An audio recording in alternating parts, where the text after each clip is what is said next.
मित्रांनो, नवीन एका व्हिडिओमध्ये तुमचं स्वागत आहे। आजच्या व्हिडिओमध्ये मी तुम्हाला तुरीचा शेंडा खोडणी कशी करायची आणि ती किती वेळेस करायची याच्याबद्दल ही माहिती सांगणार आहे। आणि शेंडा खोडणीचा आपल्याला काय फायदा होतो, तसंच शेंडा खोडणी करताना आपल्याला काय काळजी घ्यायची, संपूर्ण माहिती आजच्या व्हिडिओमध्ये सांगणार आहे। तर व्हिडिओला शेवटपर्यंत पहा आणि सर्वात आधी आपल्या ॲग्री सरकार चॅनलला सबस्क्राइब करायला विसरू नका। नमस्कार, मी ऋषी मोठे पाटील। शेतकरी बंधूंनो, तुरीमध्ये जर आपल्याला अधिक उत्पादन जर काढायचं असेल तर आपल्याला तुरीचा शेंडा खोडणी करणं अत्यंत गरजेचं आहे। आता शेंडा खोडणी कधी करायची त्याच्याबद्दल आपण बघूयात। ज्यावेळेस तूर शेतकरी बंधूंनो आपली 30 दिवसानंतर आपल्याला तुरीला पहिला शेंडा खोडणी करायची, म्हणजे 30 ते 40 दिवसादरम्यान तुम्ही तुरीला पहिला शेंडी खोडणी करायची।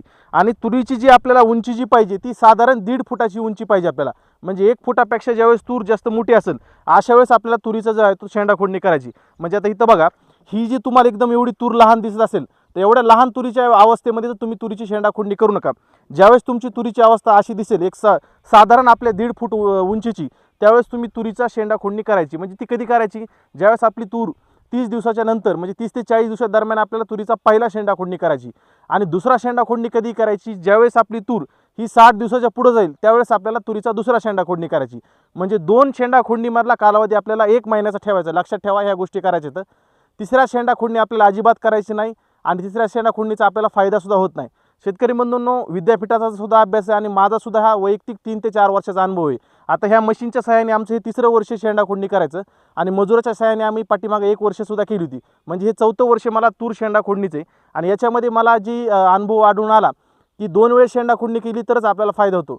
मागच्या वर्षी म्हणजे 2 वर्षापूर्वी आपण ज्यावेळेस 3 वेळेस शेंडा खोडणी केली त्यावेळेस आपल्याला म्हणावं तसं फुलधारणा चांगली झाली नाही आणि उत्पादनामध्ये घट आली।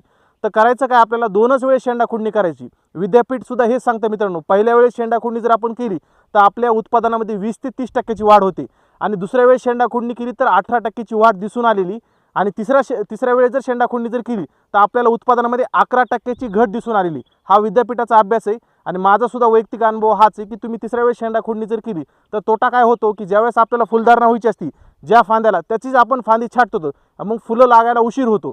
मग अशा वेळेस आपण तिसऱ्या वेळेस शेंडा खोडणी करू नका, 2च वेळेस करायची।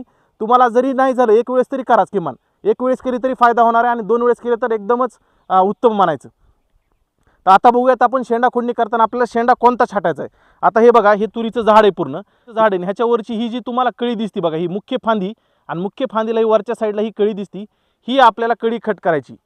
म्हणजे काय, तर प्रत्येक झाडाचा 2 इंच किंवा 1 इंच आपल्याला शेंडा खोडणी करायची। 2 ते 3 इंच जरी तुम्ही शेंडा खोडणी केली तरी सुद्धा आपल्याला फायदा होतो।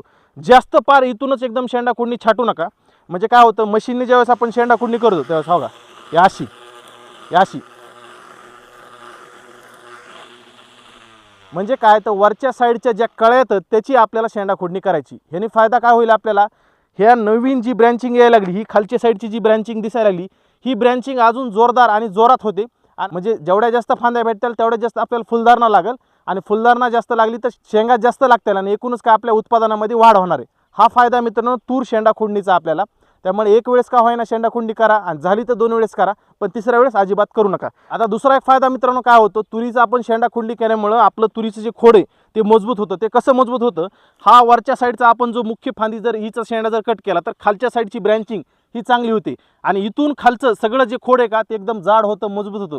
ह्याचा फायदा आपल्याला काय होतो, ज्यांची तूर अशी एक शिवरी होती, म्हणजे तुरीची नुसती उंच तूर होती, माल त्याला काही चांगला लागत नाही, ही जी गोष्ट घडते मित्रांनो ती घडणार नाही आणि आपल्याला तुरीला ब्रँचिंग चांगली मिळून जाईल, तुरीचं झाड लोळणार नाही, खोड एकदम मजबूत होऊन जाईल।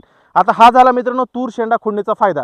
आता याच्यामध्ये आपल्याला एक तोटा होऊ शकतो किंवा त्याची आपल्याला काळजी घ्यायची। काय काळजी घ्यायची, ज्यावेळेस चांगलं कडक ऊन असेल अशा वेळेस तुरीचा शेंडा खोडणी करा। वातावरण ढगाळ असेल, पाऊस चालू असेल तर अशा वेळेस तूर शेंडा खोडणी अजिबात टाळा।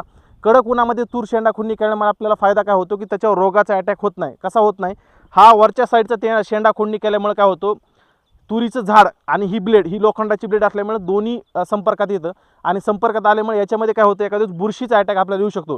ह्याच्यामधून असं लिक्विड निघतं जे की हिरव्या कलरचं द्रव्य असतं आणि याच्यामुळे आपल्या तुरीमध्ये बुरशीजन्य रोगाचा अटॅक येतो। मग अशा वेळेस आपल्याला काय करायचं की एखादं स्वस्तातलं तुम्ही बुरशीनाशक वापरू शकतात। त्याच्यामध्ये सगळ्यात चांगला पर्याय तुम्ही UPL कंपनीचं साफ वापरा किंवा रोको वापरा, दोन्हीपैकी कुठलं एक बुरशीनाशक वापरलं तुरीमध्ये काय होईल, बुरशीजन्य रोगावर सगळ्या प्रकारे कंट्रोल होईल।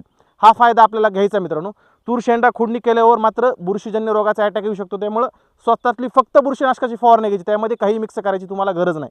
तर ही मित्रांनो तुम्हाला तूर शेंडा खोडणी करताना काळजी घ्यायची। आता राहिला विषय, ज्यांच्याकडे मशीन उपलब्ध नाही अशी त्यांनी मजुराच्या सहाय्याने करा, किंवा तुमच्याकडे कात्री जरी असेल तरी सुद्धा तुम्ही कात्रीने शेंडा खोडणी करू शकतात किंवा हाताने जरी म्हणलं तरी सुद्धा हो का एकदम सोपं पडतंय. जरी मशीन असेल उपलब्ध असेल तर करा, नाही तर मजुरांनी करा किंवा तुम्ही स्वतः जरी केली तरी चालेल. आता ही मशीन 1100 रुपयाला आपल्याला बसली होती. तुम्ही कुठल्याही प्रकारची मशीन काय जी स्वस्तामध्ये बसेल ती महागड्या मशीन अजिबात घेऊ नका.